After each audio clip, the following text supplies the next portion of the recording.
సొంత ఇల్లు ఉంటేనే మనిషికి విలువ ఉంటుందా? అద్దె ఇంట్లో ఉండటం అనేది ఒక చులకన భావమా?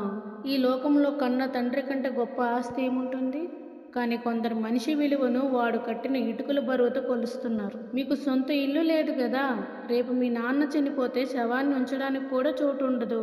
మున్సిపాలిటీ వాళ్ళే వచ్చి ఈడ్చుకెళ్ళాలి అని ఒక మాట అంటే ఆ కన్న కొడుకు గుండె ఎంతలా రగిలిపోతుందో తెలుసా?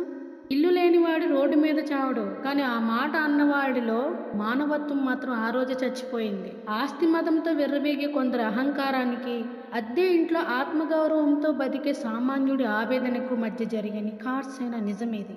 అద్దె ఇంట్లో ఉండటం అంటే ప్రతి నెల 1వ తేదీన తన బాధ్యతను గుర్తు చేసుకోవడం. మనం కష్టపడి సంపాదించిన జీతంలో ఒక ముఖ్యమైన భాగం అద్దె రూపంలో యజమానికి చేరుతుంది. నిజానికి అందరు యజమానులు ఒకేలా ఉండరు.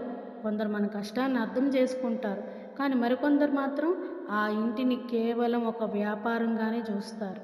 కిటికీ రెక్కలు కొంచెం గట్టిగా తీసినా, పిల్లలు గోడ మీద పెన్సిల్తో గీసినా చూసుకొని ఉండండి అనే ఆ చిన్న మాట కూడా అద్దింట్లో ఉన్నవారికి తమకు సొంత నీడ లేదనే నిజాన్ని పదే పదే గుర్తు చేస్తూ ఉంటుంది.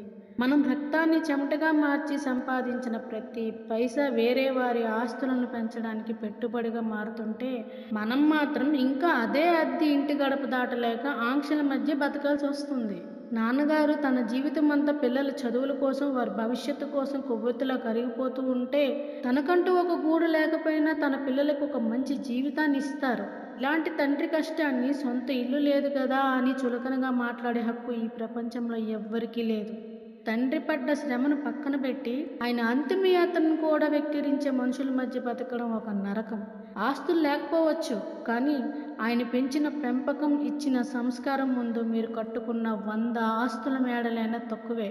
తండ్రి సంపాదించిన ఆస్తులు చూసుకొని విర్రవీగే వారికి, తమకున్న మేడలే ప్రపంచం అనుకునే వారికి ఒక్క మాట చెప్పాలి. ఆ రాజసౌధంలో మీరు విలాసంగా కూర్చున్నారంటే అది మీ అదృష్టం కావచ్చు. కానీ అది పక్కవాడిని చులకనగా చూసే అధికారం మాత్రం మీకు లేదు. అంతస్తులు పెరిగితే మానవత్వం తగ్గిపోకూడదు. మేడలు కడితే మనుషుల మధ్య గోడలు పెరగకూడదు. మీరు కట్టిన పాలరాతి గడపలు రేపు మీ ఆఖరి ప్రయాణాన్ని ఆపగలవా? మీ కోట్లు మీ ప్రాణాన్ని కాపాడగలవా? గర్వంతో వచ్చే ప్రతి మాట మీ జీవితాన్ని తక్కువ చేస్తుంది తప్ప మీ గొప్పతనాన్ని కాదు. ఒక్కసారి కళ్ళు తెరిచి శ్మశానం వైపు చూడు. అక్కడ వరుసగా సమాధులు ఉంటాయి. ఏ సమాధి మీదైనా నేను కోటీశ్వరుడిని, నాకు 3 అంతస్తుల మేడ ఉంది అని రాసుంటుందా? చితి మీద కాలిపోయే కట్టికి తెలుసా తను కాలుస్తుంది రాజ్యాన్ని ఏలిన రాజునా, లేక అద్దె ఇంట్లో ఉన్న సామాన్యున్నా అని? గాలికి కులం లేదు, మట్టికి అంతస్తులు లేవు, మరణానికి రిజిస్ట్రేషన్ కాగితాలు అక్కర్లేదు. మీరు లక్షలు పోసి కట్టిన మేడ మీ వెంట రాదు. వెక్కిరింపులకు గురైన ఆ పేదవాడు ఏ మట్టిలో అయితే కలుస్తాడో, గర్వంగా ఉన్న ధనవంతుడు అదే మట్టిలో కలవాలి. రేపు మన ఊపిరి ఆగాక మనల్ని మోసేది నలుగురు మనుషులే తప్ప మన ఆస్తి పత్రాలు కావు. సోదరా, నీకు సొంత ఇల్లు లేదని కుంగిపోకు. ఆస్తి లేనప్పుడు చులకనగా మాట్లాడే మనుషుల మాటలకు నీ కన్నీళ్లు వృధా చేయకు. ఇల్లు లేకపోవడం అనేది ఒక ఆర్థిక స్థితి మాత్రమే. అది నీ జీవితపు విలువ కాదు. ఇల్లు అనేది మట్టితో ఇసుకతో కట్టే ఒక కట్టడం మాత్రమే. కానీ నీ సంస్కారం, నీ మంచితనం అనేవి నీ వ్యక్తిత్వానికి శాశ్వతమైన పునాదులు. సొంత ఇల్లు లేనివాడు రోడ్డు మీద చావడు. వాడు తన మంచితనంతో లక్షలాది మంది గుండెల్లో చోటు సంపాదించుకోగలడు. ఎవరైనా నిన్ను తక్కువ చేసి మాట్లాడితే అది వారి సంస్కార లోపమే అని అర్థం చేసుకో. మనిషి ఎత్తుని వాడి మేడను బట్టి కాదు, వాడి మనసులోని సంస్కారాన్ని బట్టి కొలవాలి. చివరిగా ఒక్క మాట, ఇల్లు ఉన్నవాడికి గర్వం వద్దు, ఇల్లు లేనివాడికి బాధ వద్దు. ఈ భూమి మీద మనమంతా అద్దెకుంటున్న వాళ్ళమే. ఈ ప్రాణం అనేది మనకి ప్రకృతి అద్దెకిచ్చిన శ్వాస మాత్రమే. అది ఎప్పుడు పోతుందో ఎవరికీ తెలియదు. ఉన్నంతకాలం మనుషుల మధ్య ద్వేషపు గోడలు కట్టడం మానేసి ప్రేమతో వంతెనలు కట్టడం నేర్చుకుందాం. మేడలు కట్టినవాడు గొప్పవాడు కాదు, పక్కవాడి కన్నీళ్ళని తుడిచేవాడే అసలైన ధనవంతుడు. ఇల్లు లేకపోయినా పర్లేదు, కానీ మానవత్వం లేని మనిషిగా మాత్రం బ్రతకండి.